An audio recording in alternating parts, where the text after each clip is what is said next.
you're closest to my heart. I don't think it was such a good idea to put my speech at the end of the program. Because I've been drinking since the start of the program at 5 o'clock. Don't worry, COS George, hindi ako mahuhulog. But I think for those that know me well, I don't do well with written speeches or prepared speeches. Because whatever it is that I say always comes from the heart. And whatever it is that I feel, I will say. First off, I would like to thank everyone that is present here. Because each and every individual that is present in this room, I personally sought out. Lahat kayo, isa-isa. Kinontak ko, tinawagan ko. Actually, yung iba, kinulit-kulit ko pa. Kasi ang tagal sumagot. But I really wanted you to be here. And as I said to everyone else, there are no courtesy invites here tonight. Because hindi ako mag-iimbita ng taong ayaw kong makita. We love you! Para sa akin, simple lang naman ang buhay.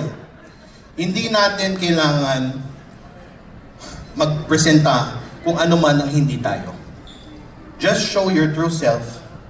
Show what it is that you represent. And show them what it is that you're sincere about. Always speak from the heart and be sincere about everything. So, to everyone that is here, my deepest and most heartfelt appreciation that you are here. Because, sabi ko nga, in a world where everyone is thinking about themselves, everyone is busy. Actually, it's not the money that we're after. Kung tutuusin, if I had my way, I wouldn't have had this anniversary and induction.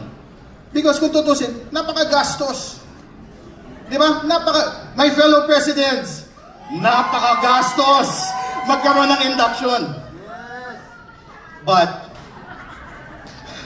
di ba? Minsan masakit sa bulsa. Pero, sabi ko, magtitiwala lang ako sa mga tao na ako nang bahala sa kantaan at inuman, kayo na ang bahala sa mga proyekto ko. Diba? Because that's what I said. When I joined the Rotary Club of Pasay, I was invited. In fact, I'm not new to the Rotary International. My very first sponsor is here.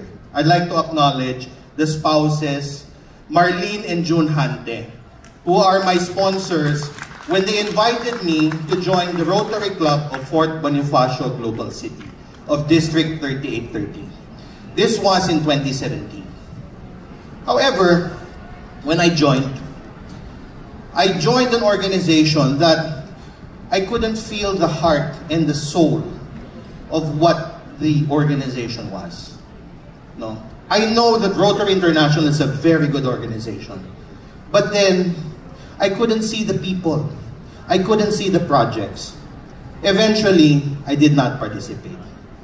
So, I went into the sidelines until I was invited by my fraternity brother, Babes Calixto, who invited me to join the Rotary Club of Pasay in 2022. He invited me. Actually, nagtampo pa yan eh. He was trying to contact me to attend his induction. He could not understand why I wasn't replying because he was contacting my other number, which no one has. So when he started calling it, kasi pinatay ko na sa Viber, kaya ka pala hindi sumasagot, hindi mo natanggap yung message. When he said, "Brother, I want you to attend my induction, please go." I said, "Sure, I will." Babes Calixto, who is also the nephew of our dear mayor, had invited me to attend his induction back in 2023. And I was so amazed by his projects and his activities. And I said, after his speech, "Brad, how can I help you? How can I be involved?" And what he told me was, Yan ang dahilan kung bakit kita inimbita. I knew for a fact that you would ask me that. He had it in his mind that I would want to be interested in his projects. And a little after that, he said, kaya ka na-imbita kasi gusto kitang maging presidente ng RC Pasay. This is a secret between the both of us because I don't think he shared this with the other members. So he said, I have plans for you. I want you to become president. Kami na bahala sa fundraising. Kami na bahala sa lahat ng kailangan mo. Basta, nandiyan ka. But of course, like anything else, everything else, we cannot accept things on a silver platter. Because whatever it is that you do not work hard for has no meaning. Whatever it is that you do not strive for, that do not you put your mind, your heart, your will to want, has no meaning. Even if it is given to you. Even a leadership position. So what I did, I made sure that I attended all the meetings. I attended all the functions. Even when I could see no one around. No, you have to understand. The Rotary Club of Pasay is 66 years old. Most of our members have actually become presidents of our own club. Wala na kaming miyembro na hindi presidente. That's how old we are. All of our members are presidents. And nare-recycle na lang. Forgive the term, my dear presidents. But this is reality. So sabi ko, what is it that I can do to help? Things that I enjoy doing and that I love doing is fellowship. I enjoy bringing people together. I enjoy making things fun. I enjoy taking away all of the stress and just having a good time. Because when you enjoy the company of the people that you are with, you will never think that you are working. You will never think that it is something that is burdensome. Because it is something that you will continually look for. You enjoy the fellowship and you enjoy the people. And that is what I intended to do. I took up the mic and never let it go. Up to now, pasensya ka na Markley, our MC. Even if you're MC, I kept on getting the mic.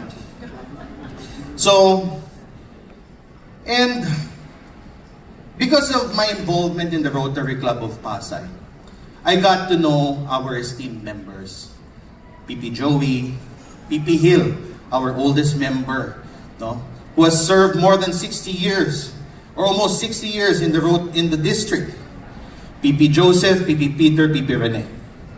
Natutuwa nga ako kay PP Joseph. Every time niya ako makita, sasabihin niya, ito ang pinaka-paborito kong Rotarian. Natutuwa ako pag nakikita ko to. Pag narinig mo yun, hindi ka ba palagi pupunta? Diba? I always hear it. Kasi it's because they enjoy it. And sabi nga, as JB mentioned, I don't know, he says that I give the best introductions. I don't think it's bullshit, but it's because I really believe in whatever background that all of us have. Our potential to be great, our potential for good. And true enough, in that same year, during the term of our President, Babes Calixto, I was awarded the Baby Rotarian of the Year. So, in as much as in his mind, he wanted to become president, I told myself, I need to earn it. I need to be worthy of it. Because anything that is given to you without any hardship does not make any sense. And so, sabi ko, sige, let's take it on.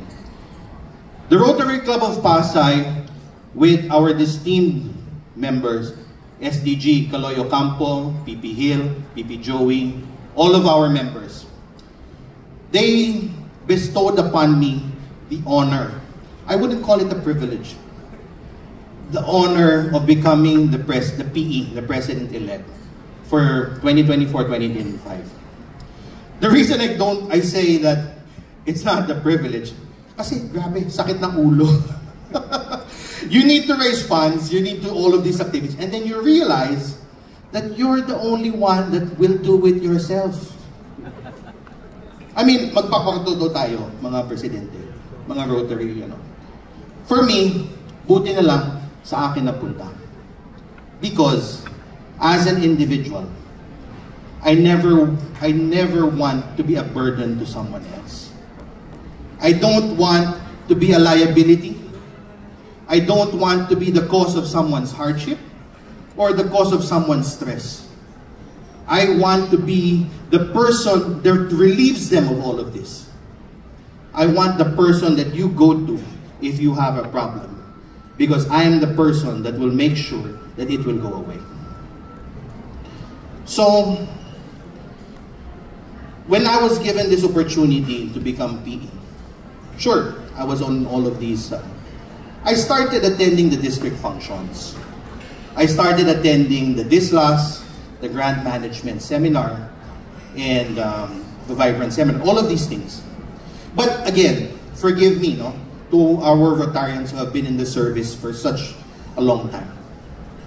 What I have is an outsider's perspective, because I am a baby Rotarian, and I see things differently. Truth be told, one of the misgivings that I have about Rotary is that we have so many extravagant parties. We have so many expensive activities. And that it somehow takes away from the reason why we are here to begin with. First and foremost, Rotary is a voluntary organization. But in all of the district activities that I've attended, with all due respect, it's all about collection. Magkano ko contribute mo? Magkano bibigay mo? Magkano bigay mo? Lahat may levy. I'm sorry, wala na dito yung iba. District conference, 8,500. Grabe. Kalahating sweldo ng isang ordinaryong mamamayan yan. It's half of the minimum wage. And you expect all of your presidents to pay this. Sabi ko nga, I would rather spend all of this money on service projects than go to a party where I have to dress up and spend for my outfit. Because that is not the essence of Rotary. I will be unconventional. I will be, I don't know, what do you call it? Subversive, if you would call it. But then, we have to look back at the basics. What is Rotary? When we talk about Rotary, even if you take away the four-way test, the Rotary way, what is the essence of Rotary, of the Rotary way? Diba? When they say Rotary way, you give. Magbibigay ka ng ambag mo. But if you look at it, Rotary way means, what am I willing to contribute? What am I willing to give? And I think all of us need to think of it that way. So for tonight, the reason that I invited each and every one of you, sabi ko nga, come, ako nang bahala sa mga sa party natin, sa But also, the people that I invited here, I know, are in it for the service. It's not because they're in for a free meal. It's not because they want to drink and be merry. But it's because they want to be of service. And I know each and every one that has come here has in the back of their minds, what is it that I'm willing to give? If you look at it, with a closed fist, what does it symbolize? A closed fist symbolizes taking. But an open palm symbolizes giving. And that should be the Rotary way. Because the more that we give, the more that we will receive.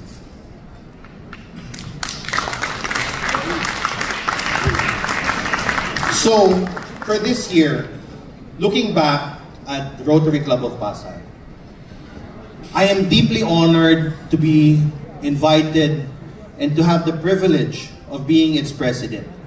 A club that has stood the test of time. 66 years is no joke. It's halfway of where Manila is right now, at 106 years old. No, I'll give them that. But then, For the Rotary Club of Pasay, we have always been the silent club. We have always been apolitical.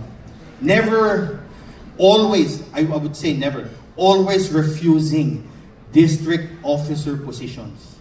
Ayaw namin eh. And we've always closed our doors. We don't want to participate. We try to avoid, no? We're happy with how the things are. But then, after some reflection, I said, the Rotary Club of Pasay is the mother club of the city. The Rotary Club of Pasay gave birth to all of the other clubs in the city. And there are 19 of us present right now. So my shout out to the Rotary Clubs of Pasay City, my Jeprox family. And it is because of you that I am actually inspired to do more. When we started, Governor Mary May, when we started July 1st, as assuming our position as presidents, one after the other, we were doing so many activities. We had the kick-off, we had all of this and all. And this is when I realized that even if we don't have a lot of money, as long as we have the willingness to participate and the willingness to serve, we can do so much. Because for the district, last July 2nd, it wasn't much. It was actually just 3,000 pesos for each of the presidents, which is not a lot. But we were able to produce enough, well, like the magnitude. We were able to provide school supplies to 300 children in the public school system of the city of Pasay. And to that, I salute you. Simple lang, pero napakalaki ng epekto. And sabi ko nga, kung hindi natin iisipin kung anong gusto nating kunin, isipin lang natin kung anong gusto nating ibigay at kaya nating ibigay. Madami tayo maibahagi. Let me go a little biblical here. If all of you remember the parable of the 5 loaves of bread and the fish, the miracle of Jesus, wherein he said, give me your food and we will multiply it. If you look at it, scientifically, almost impossible. But if you look down to the core, ang sinabi lang niya, give me what you have and I will distribute. With the multitudes of people present there, all they did was pool everything. Lahat ng mga may baon, dinala nila. Kasi yung mga iba, kung kagaya ko, madaming baon. Diba? Madaming pwedeng ibahagi. Yung iba naman, walang kahit anong baon. But because everyone was willing to pool everything, there was enough. And I say, not just enough, but more than enough to feed the thousands of people that was with Christ that day. The miracle is not that he multiplied he multiplied it just because of magic or his miraculous power. But what he did, he just worked with what he had. He worked with what was there. And then he distributed it. And I think all of us, most of us, have more than enough. It's not about giving everything. It's not about giving everything because that's foolish. You give what you're willing to give. And by giving what you're willing to give, that will definitely be more than enough. So for me, one thing about me is that I do not chase after people. Whether it is in work, my associates here who work with me, is I will not chase after you. I will not ask you to do work.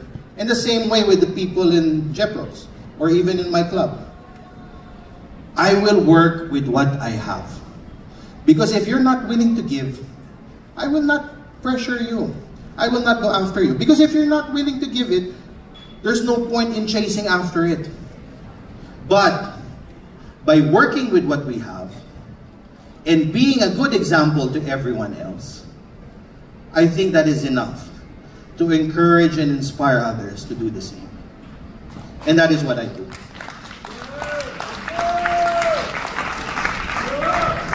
So, let me share with you, I mentioned earlier, that this fellowship, this extravaganza, if you would call it, is a product of only 2 weeks.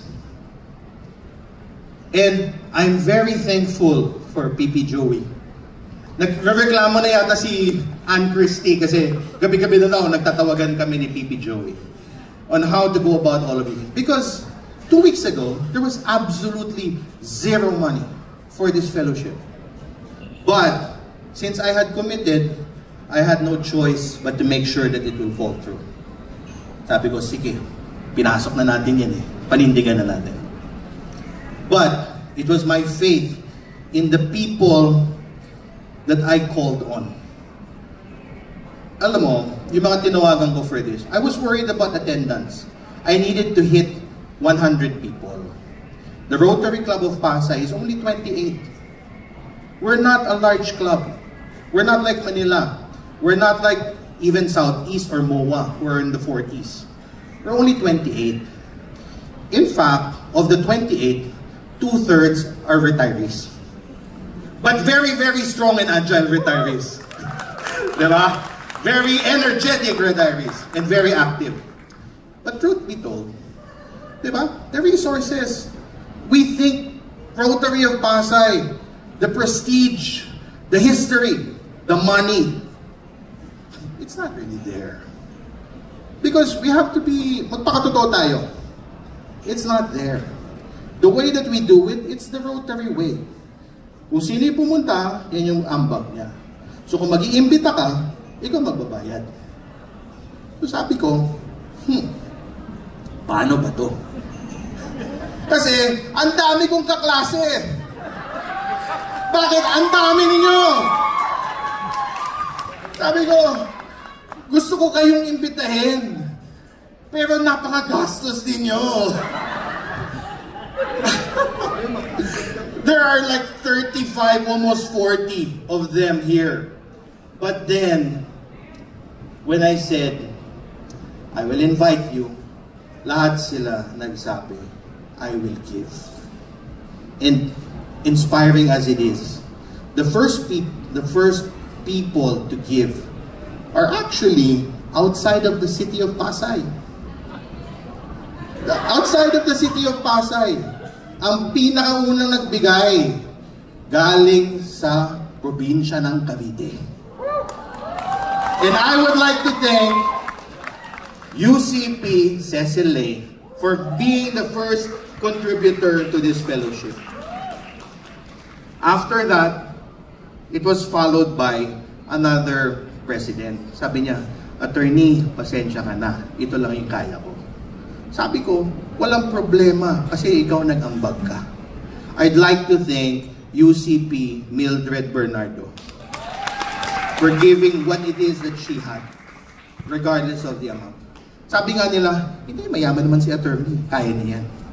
Hindi, it's not about the money. It's about just offering, giving that you're willing to share.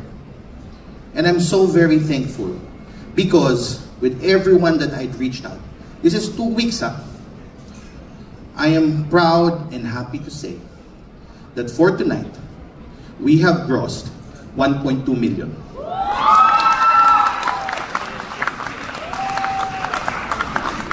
Imagine that. Namamroblema ko kung paano ko babayaran to. Pero, dahil sa lahat, huwag niyong bawiin yung mga contribution ninyo, ha? Wala nang bawian dito. But imagine that. I think my associates in the law office would have sensed that I was a little bit quiet, which is not my usual self in the past 2-3 weeks. It's because ang dami kong iniintindi. May kick-off. May bayad sa t-shirt. Ang daming kailangan. May meeting. May dance practice, di man ko sumasayaw. Kanina, di ba? Kung ano lang ginagawa ko, gumagano'n-gano'n na lang ako. Kala mo si Barney. But then, imagine that. I did not expect this overflow of support coming from people that I least expected it. I would thank ABI, who is here, one of our partners, Royal Pineda Plus, MTD Philippines, Libra Law, definitely, just because of their presence, wala na akong inintindi. No? And then of course, the sponsors that PP Kaloy had brought in also. Very, very much happy. I'm so happy because imagine without having done much, di pa nga tayo nagsisimula, meron na tayong pondo. 1.2 million just because you decided to be here. Lahat yan nanggaling sa inyo. What's the difference between being a leader? It's not just about the position that is bestowed upon you. I think being a leader is something that you decide or you choose to accept. You are not chosen to be a leader. You choose to be the leader. And I think all of us, the United Chosen Presidents, we choose to be your leaders. So, to all of you, medyo mahaba na, pasensya na, nakainom na rin ng konti. But, thank you for everything that you have shared with us. I'm happy that all of you are here. And to the members of the Rotary Club of Pasay, thank you for giving me this privilege of leading the way towards the future. We have stood 66 years, but now we look towards 100. We will make it stronger, we will make it more vibrant, and we will make it something that everyone will want to be a part of. Kasi isipin mo, kung lahat pa ng mga functions ganito, masaya, kumakanta, nagiinuman, ayaw mo pa ba sumali? Diba? So again, everyone, thank you for being here. I love you all, and thank you for your contributions. And let's have a good time, and let's time to party!